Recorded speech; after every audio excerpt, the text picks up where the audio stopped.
Hi, listeners. It's Becca and Brooke with the College Admissions Insider podcast. We're here to remind you of Bucknell's application deadlines for this year. For incoming first-year students, our Early Decision 1 deadline is November 1st.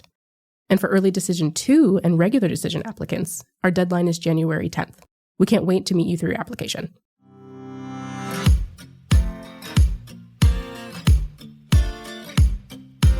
No two college journeys are the same.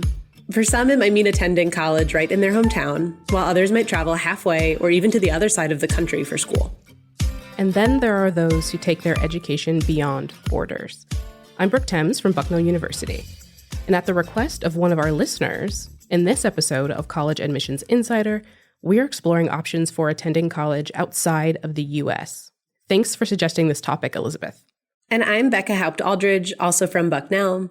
Today we'll learn where students can begin researching schools, how admissions can differ from country to country, what the day-to-day learning experience might look like, and more. Our guest is a new friend of the podcast. Well-versed in international admissions, Chris Pluta is Director of College Counseling at the United Nations International School in New York. Welcome to the podcast. Thanks so much. It's great to be here.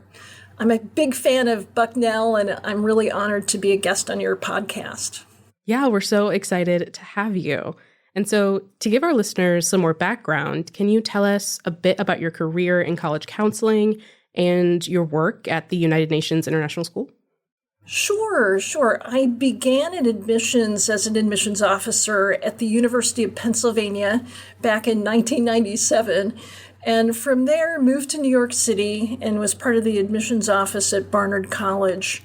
I've worked in several independent schools in New York and D.C., but I think the most relevant experience I've had to this podcast is being the director of college counseling at the Lycée Français de New York, which is a school that teaches the French curriculum, where I was director for 10 years.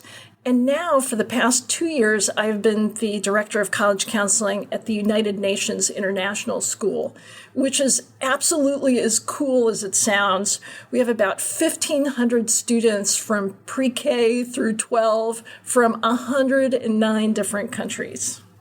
So when it comes to pursuing college internationally, how many of the students that you work with go that route?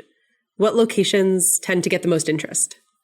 Approximately half of our students will apply to universities outside of the U.S., and they are applying literally all over the world.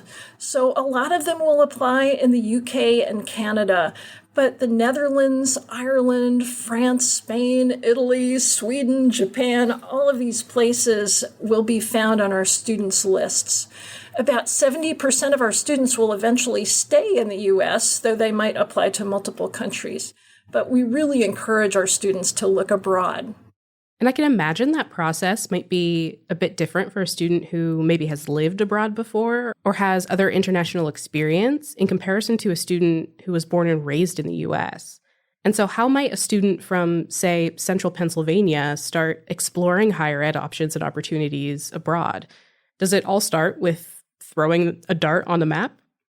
I think a good start would be to congratulate yourself for looking outside of the borders of our country. There's a huge world out there, and there are so many ways to be educated.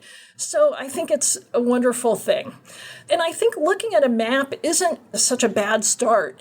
When you think about looking at college in the U.S., a lot of people will start in states where they have a connection. Like my grandparents were from Pennsylvania, and so I looked in Pennsylvania for colleges.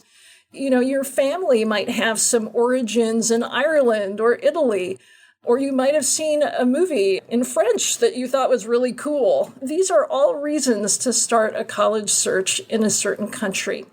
Fortunately, there are degrees offered in English all over the world, but particularly in Europe.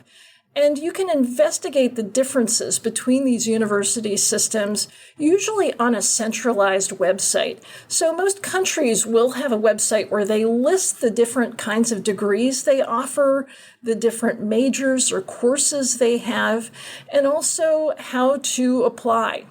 The more you speak, Chris, the more I'm reminded that we invited the right guest to the podcast. You've already shared such a wealth of knowledge with our guests.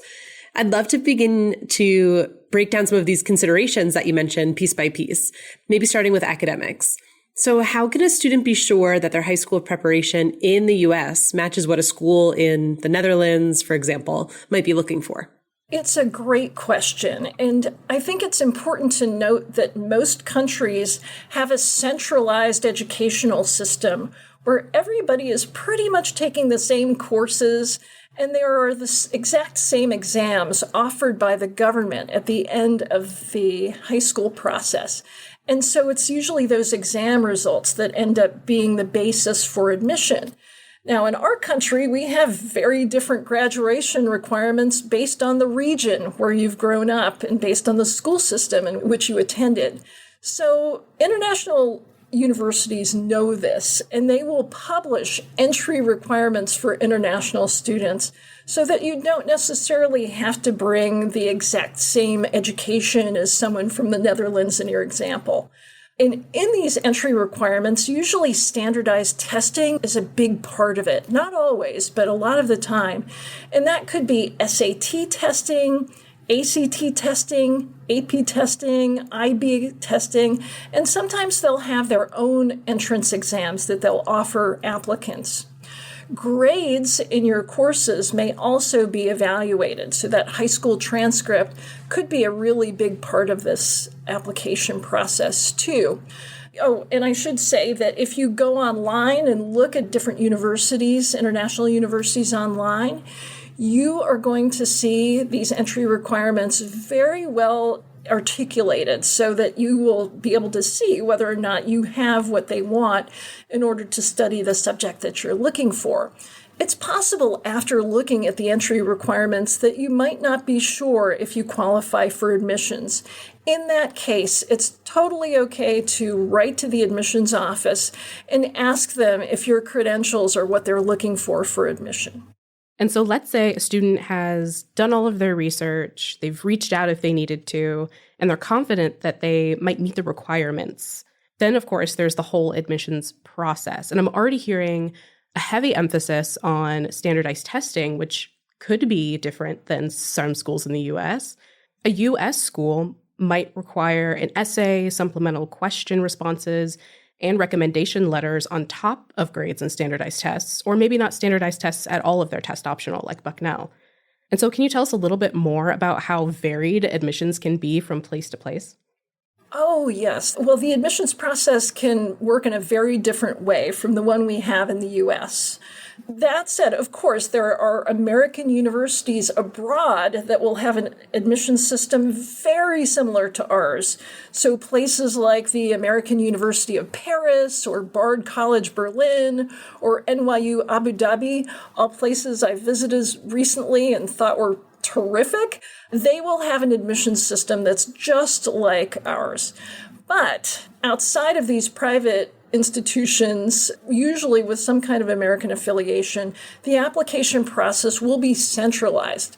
So there will be a central process, much like the Common App, that is specific to each country. It's possible that they'll ask you for a personal statement that really goes into why you want to study that subject. They will usually ask for a reference letter from a teacher who teaches you in that subject, or someone who can write on your behalf about your qualifications for that subject. And it's possible that there would be an interview process as well. And unlike the U.S. interview process, which is really meant to get to know you as a person, this interview process is to get to know what you know about the subject and why you hope to study it in university. So the process really abroad usually is much more tailored to evaluate whether or not you are ready or prepared to study the subject that you've indicated as your major. So they're usually not as interested in your extracurricular activities, and in general, they require less information than the U.S.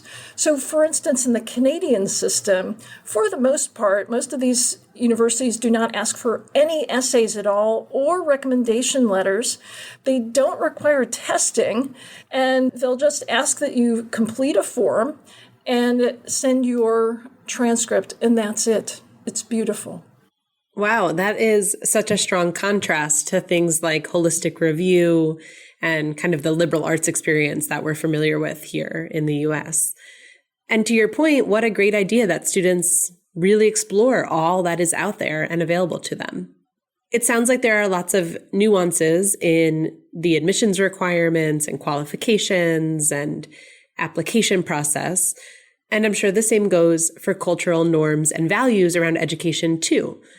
How might the day-to-day experience of a school abroad differ from a school in the US, and how can students best prepare themselves for that transition? This is a great question. And I'll say one of the mistakes that students make when they're considering studying abroad is that they make the assumption that a university abroad has this kind of the same touchstones as a university in the US. And you really can't count on things being the same.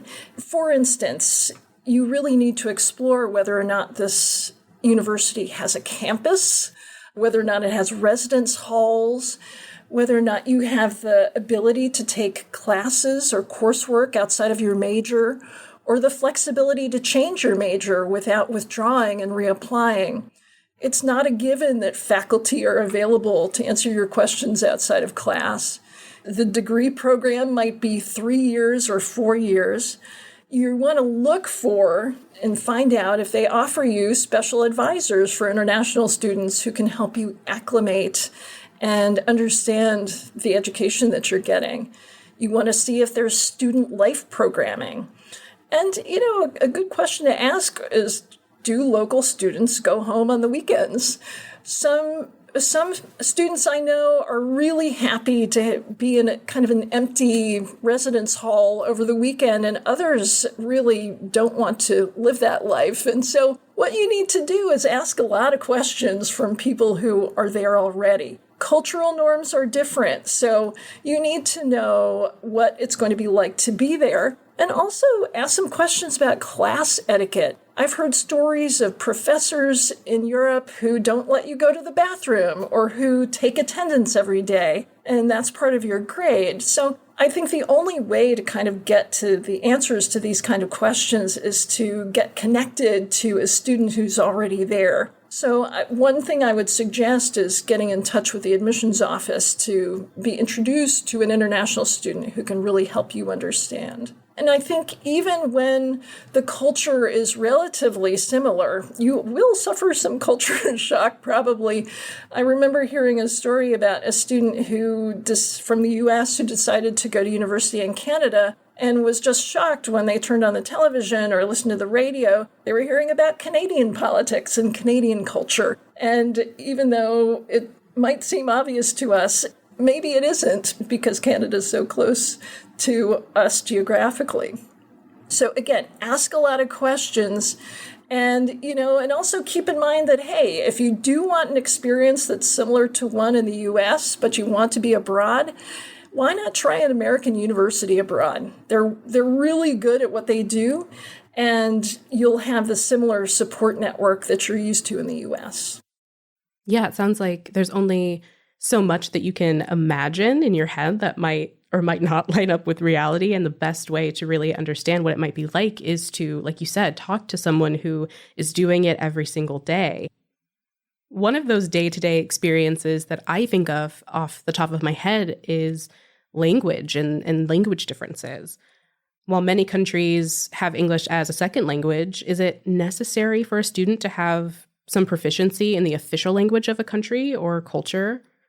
It's a great question, and the systems we're discussing offer bachelor's degrees in English, so that's no problem. Usually, knowledge of the official language is not required for admissions purposes, but it's not a bad idea to at least learn a little bit of the language before you arrive. Just knowing the pleasantries of saying good morning and thank you and knowing your numbers, that's going to get you a long way. Now, some universities and university systems will require the students to learn or at least be proficient in the official language of that country. And as far as I'm concerned, that is a huge bonus for and a good reason to go abroad is to get another language under your belt, because it's going to make you even more interesting and employable after you graduate.